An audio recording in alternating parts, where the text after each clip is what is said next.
What is going on, everybody? Welcome back to 10 in the Pit. Today, we're at 1404 Taylor Road in Owego, New York, home of the Owego Bowl and 10 in the Pit Pro Shop. Alrighty guys, as we promised, we were going to take a quick look at the second video of the Arsenal video. We're doing things a little bit different because the first bowling ball of any importance that we already covered, that's your benchmark bowling ball. Your second bowling ball, in my opinion, is whatever you're going to use for your spare balls. There's many options out there. We brought Quentin up here. He's going to demonstrate a couple. He uses plastic as a two-hander. I do recommend for a two-hander bowling ball or a two-handed bowler that you use plastic for your spare balls. One-handed, back in when I was taught, we were taught to manipulate our hands, so I can use my strike ball as my spare ball. I'm not completely accurate with it, but it gets me by. When I go to tournaments, we can just show them actually. Quentin, you want to grab your plastic? So, when I go to tournaments, I use my urethane option or my microcell polymer as my spare ball. Quentin uses a beat up DV8. Tonight we bowl plastic. And one-handed, Quentin did carry a spare ball, one of the infamous 10 in the Pit spare balls. We're going to go through a couple of little tips and tricks to get you comfortable with your spare ball of choice. There is no wrong way. That's what I hate being to go against the grain, but not everybody has to throw a spare ball. Not everybody has to throw plastic at their spares. I prefer microcell at a tournament, and if I'm doing league night, I'm throwing my strike ball at it. I'm so tired. Oh, you got to do this. You got no. That's not the way it works. You do whatever benefits you. So to give you, As long as you hate your spares, because correct. That's going to improve your average. All right. So everybody has their own little format, their own little system in place. I'm just going to go for the 10 pin. I stand 33 and I target basically 19.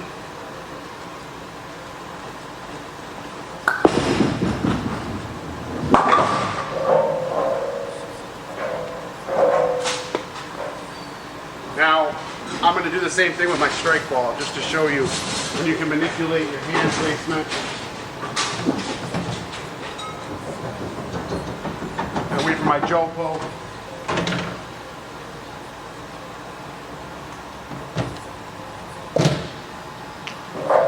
To show you that it is.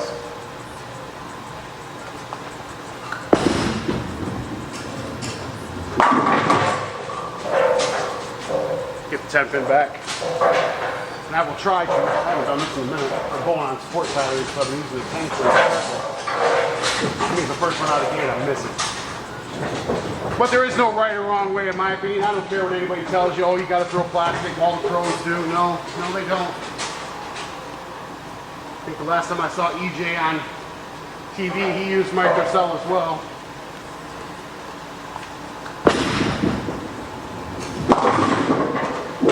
So as long as you can manipulate your hand placement and get your spares, I don't care what ball you use, neither should you. My house shot bag, I don't carry a spare ball and I don't carry microcell in my house shot bag.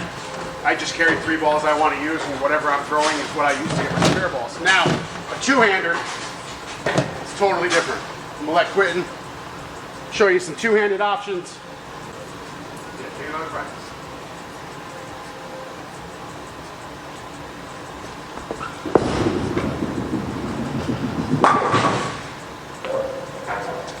So, for a two-hander, like James said, it's highly advised that you use plastic because it's hard to manipulate your hand and get like less revs on it, whatever. You have to learn that. It's something I haven't done yet. But like I said, cross lane at spares, specifically like 710s. And when you're working on your spare game, you want to go straight at them, especially if you're bowling on different patterns, right? It's good to know that knowledge, know where you stand, know your system, that kind of thing. And there is a system out there, it's called the 369. So for a right-hander, so you leave, the 2-pin. You want to move 3 boards right with your feet, aim at the same target, and it should get the 2-pin. Same with 4 and 7. So what am I going at? Throw the tank at your 10-pin just to show them the difference from microcell for a 2-hander to plastic. I know it's not drilled for you, but it's probably gonna thump.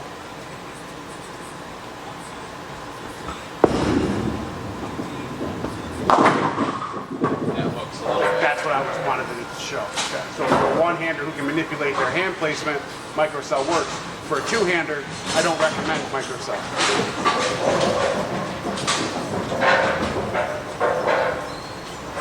So James wanted to point that out. As a 2-hander, using your urethane option as a spare ball is a little bit more difficult, especially with the revs, whatnot on the ball. You saw that last shot; it struck. I hit roughly the same area that I did with my plastic ball, but the plastic just goes straight. Correct. Now, Mr. One-handed. I know you're out of practice with this, so be gentle. Be gentle. So, one-handed, I stand 31. Aim in between 3rd and 4th arrow.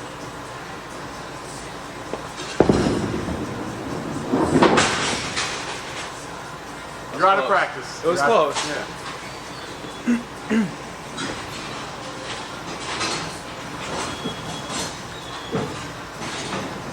So when I first started going 2-handed, I did go for my right hand spares 1-handed. I wasn't comfortable yet, and I didn't have a spare ball 2-handed. You were dragging your feet and you wouldn't let me do it. But the timing is definitely different.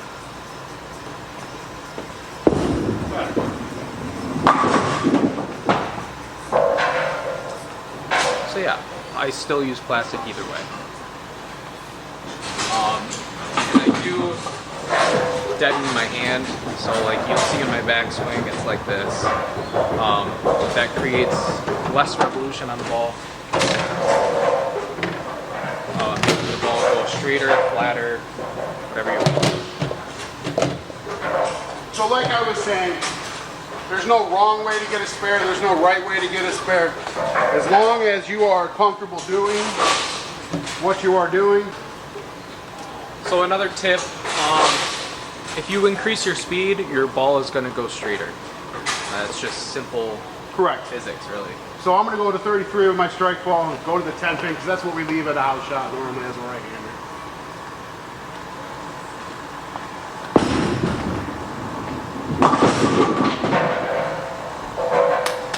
Not bad.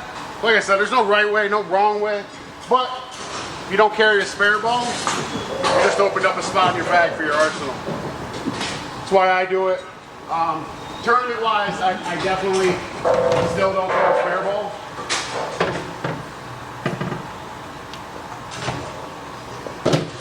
Throw my microcell during tournaments, just because that's what I like.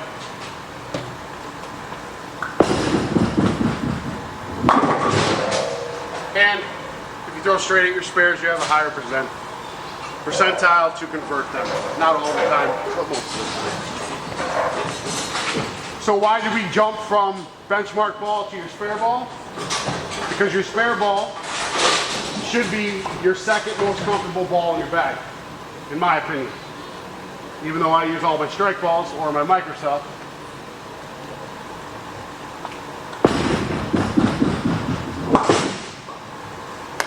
It's clean. It's clean. Even though I use my microcell or my strike ball, I'm still very comfortable with my hand placement and with my own system that I can use pretty much whatever I want as my 10-pin. Quentin's a little bit different. He needs plastic no matter if he's throwing one-handed or two. But this is why this is our second video, because if you need to dedicate a spot to plastic for your spares, you need to know that now.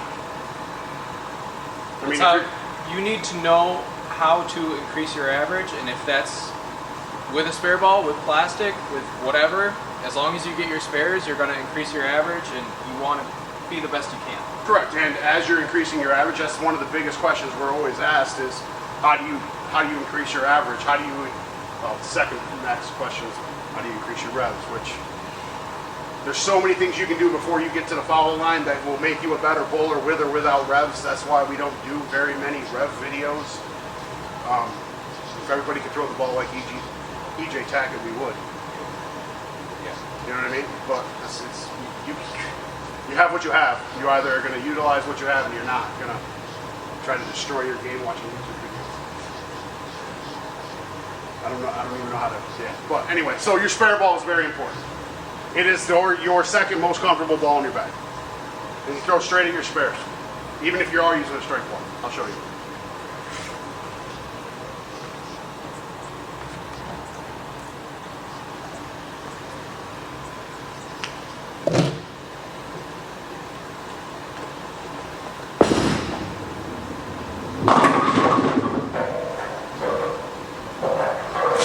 Yes, I could have went to where I was throwing a house shot ball through my strike ball, hoped, but throwing straight at them across the lane increases your chance to convert. Not all the time, some of the time. Anything else you want to add about a spare ball, Mr. Adams?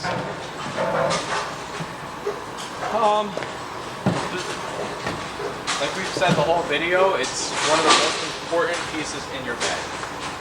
It is. Whether you throw a strike ball or whatever at your spare game is what makes you a good bowler. Correct. You can throw all the strikes you want, but you're still going to average 180, 190 if you can't convert to 10 pins. Or any spare. Correct. Correct. Every spare you miss is at least, 10 pins? That's what I was always taught. Correct. And why do you think guys that are hitting the tournament circuit are keeping track of their missed makeables and all this other stuff? That stuff matters. When you're trying to make a cut by five or 10 pins, It comes down to a spare. correct. And that is why, in my opinion, after your benchmark bowling ball, after you find your benchmark bowling ball, your spare ball is your second most important ball in your bag. Even though I don't use one. As long as you know how to make it. Correct. You have a system in place.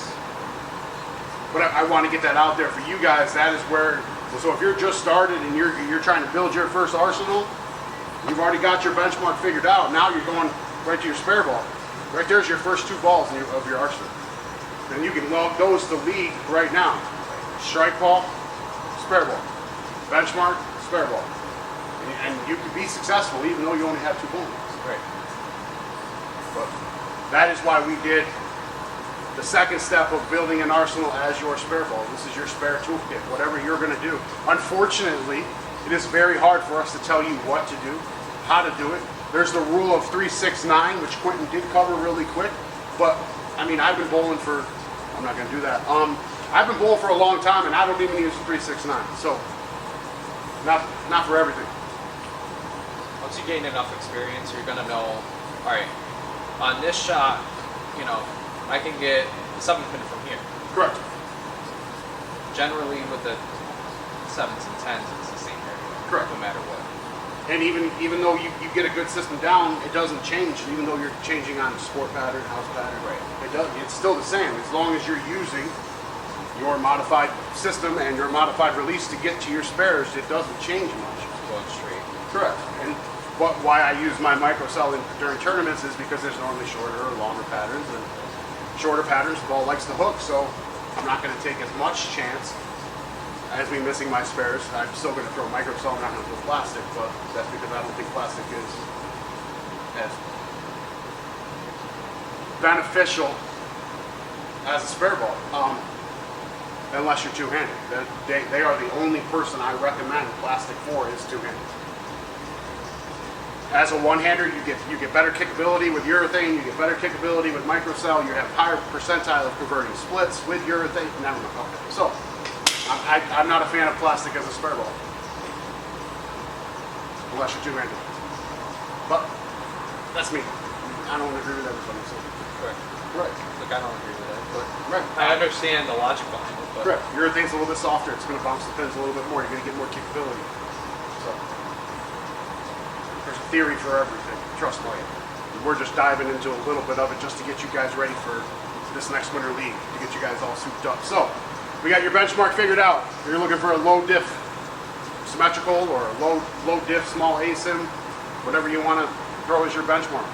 That is your benchmark. You want to use it on basically game 2. We've already discussed that and figured that out in the first video. This video here, we just figured out your spare ball. Next, we're going to the dollar signs. We're going to the big, heavy oil piece, the first ball out of your bag. When you know it's got heavy volume, something that's going to give you some mid-lane read. That's going to be our third video. So thank you all for coming by and checking out this video. We appreciate it. Wouldn't mind, like, share, subscribe, hit that post notification bell. I would say jerseys, but we don't even have one on. But Ballify, they got some of the best. Click the URL, discount code. That's the only link we push. We do this for you guys. We don't even try to sell anything. it's true. See y'all next time.